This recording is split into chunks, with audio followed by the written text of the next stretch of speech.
जी हाँ गाइज, आपने जो अभी अभी थंबनेल पढ़ा है इस वीडियो का वो एकदम करेक्ट है।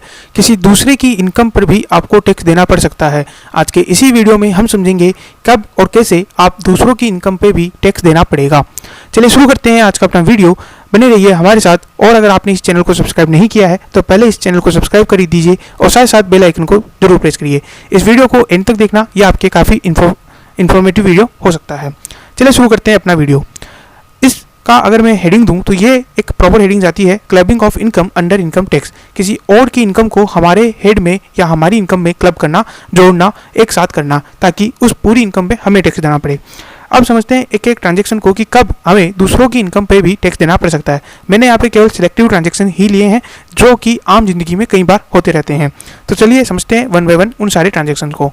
सबसे पहला ट्रांजैक्शन है, मान लेते हैं कि एक हस्बैंड अपनी वाइफ को एक प्रॉपर्टी ट्रांसफर करता है without adequate consideration. Without adequate consideration जब मैं बात करता हूँ, इसका मतलब हुआ कि अगर उस प्रॉपर्टी की वैल्यू 5 लाख थी तो उसने उससे 5 लाख नहीं लिए बल्कि कम लिए, या फिर उसने उसे एज ए गिफ्ट फ्री में ही ट्रांसफर कर दिया। तो अगर ऐसा कभी भी होता है जहाँ पे कंसिडरेशन बिल्कुल भी एडिक्वेट नहीं है, दिख रहा है जैसे एक प्रॉपर्टी 1 करोड़ की थी, उसको 1 लाख में ही ट्रांसफर कर दिया या फ्री में ट्रांसफर कर दिया, 2 लाख में ट्रांसफर, तो ये होता है इन विदाउट एडिक्वेट कंसिडरेशन। अगर ऐसा कभी भी किया जाता है तो इसी सिचुएशन में उस प्रॉपर्टी के ऊपर आने वाली इनकम पर टैक्स कौन देगा? उस इनकम पे टैक्स देगा वो हस्बैंड।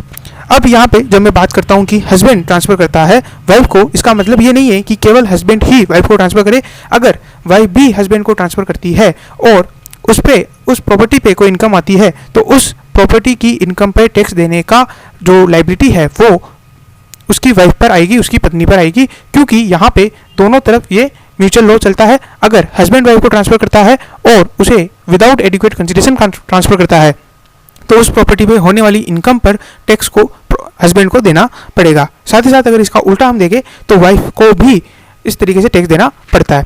बट यहाँ पे एक और ट्रांजैक्शन हो सकता है, यानी अपनी खुद की वाइफ को ना दे करके अगर वो किसी और पर्सन को दे, और वो जो पर्सन है या वो जो पार्टी है वो है सन की वाइफ, सन यानी कि हमारे पुत्र वधू, ठीक है, सन्स वाइफ, अगर वो है और उसको भी विदाउट कंसिडरेशन ट्रांसफर किया जाता है तो ऐसी सिचुएशन में भी उस प्रॉपर्टी पे टैक्स देने का जिम्मेदारी उस ट्रांसफरर की होगी, यानी उनके ससुर जी की होगी।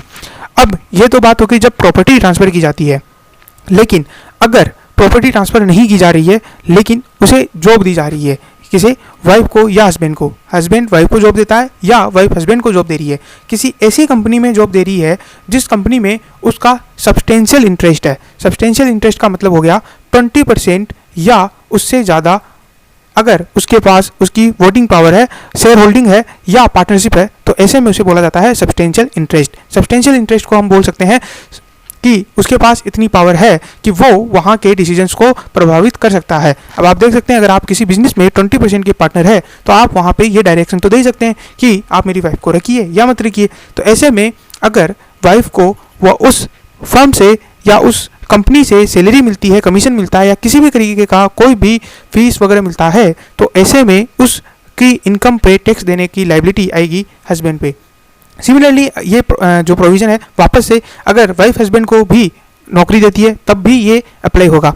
बट इन केस अगर वाइफ को जो नौकरी मिलती है वो नौकरी मिलती है उसकी खुद की काबिलियत के दम पर, यानी उसे एक तरीके से उस पर ऐसा नहीं किया गया है या हस्बैंड के ऊपर ऐसा नहीं किया गया है, बल्कि उसे अपनी काबिलियत के दम पे वो नौकरी मिली है, ऐसी सिचुएशन में उस पर कोई भी टैक्स की लायबिलिटी नहीं आएगी। उस पर जो टैक्स है वो उसी पर्सन को देना होगा जिसकी वो इनकम है। तो यहाँ पे इस इनकम पे हमें टैक्स देना पड़ता है बाय द स्पाउस। तो हमने यहाँ पे 2 ट्रांजैक्शन देखे। नाउ थर्ड नंबर का ट्रांजैक्शन समझते हैं। थर्ड नंबर में मान लीजिए कि आपके पिताजी रिटायर होते हैं और उन्हें 1 लाख रुपए मिलते हैं।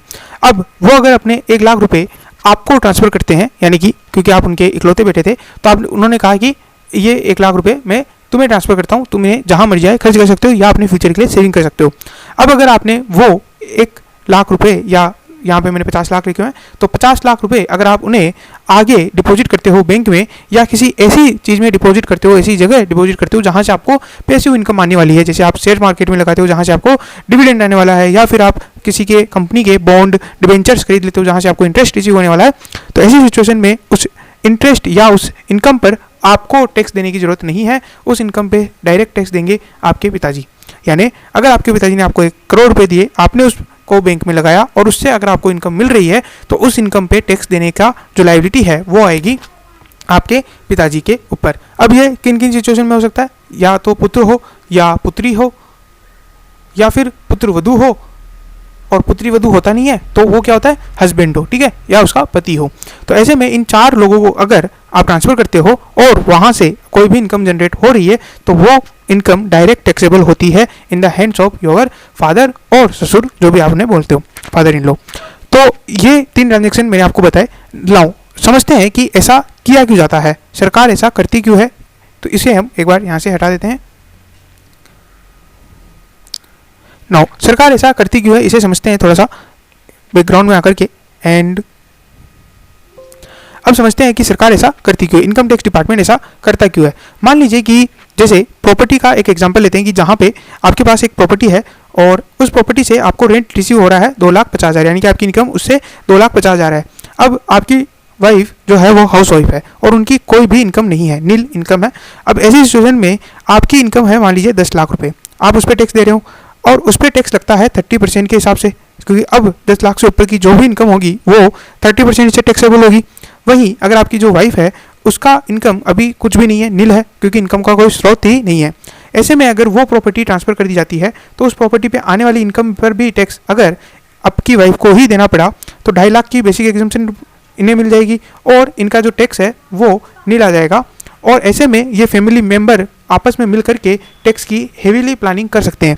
इसी हेवी प्लानिंग को रोकने के लिए और टैक्स को ज़्यादा से ज़्यादा कलेक्ट करने के लिए सरकार ये प्रोविज़न लेकर के आती है, जहाँ पे अगर आप अपनी वाइफ को या अपने हस्बैंड को प्रॉपर्टी ट्रांसफर करते हो विदाउट कंसिडरेशन, यानी कि फ्री में अगर आप उसे दे रहे हो या इतना कंसिडरेशन नहीं ले रहे हो जो कि एडुकेट है, अगर आप बाहर बेचते तो उससे भी इतना लेते, अगर वो उतना नहीं है तो फिर उसकी इनकम पर भी आपको टैक्स देना पड़ेगा। अब यहाँ पे क्या होगा कि 10 लाख की इनकम तो आपकी हो गई, प्लस 2,50,000 जो आपने सोचा था कि मेरी वाइफ के उसमें खाते में चली जाएगी और उसे टैक्स देना पड़ेगा, तो वो भी आपके यहाँ पे जुड़ जाएगी और आपको 12,50,000 पे टैक्स देना पड़ेगा। तो इस तरीके से ये प्रोविजन वर्क करता है। क्यों वर्क करता है ये भी मैंने आपको बता दिया।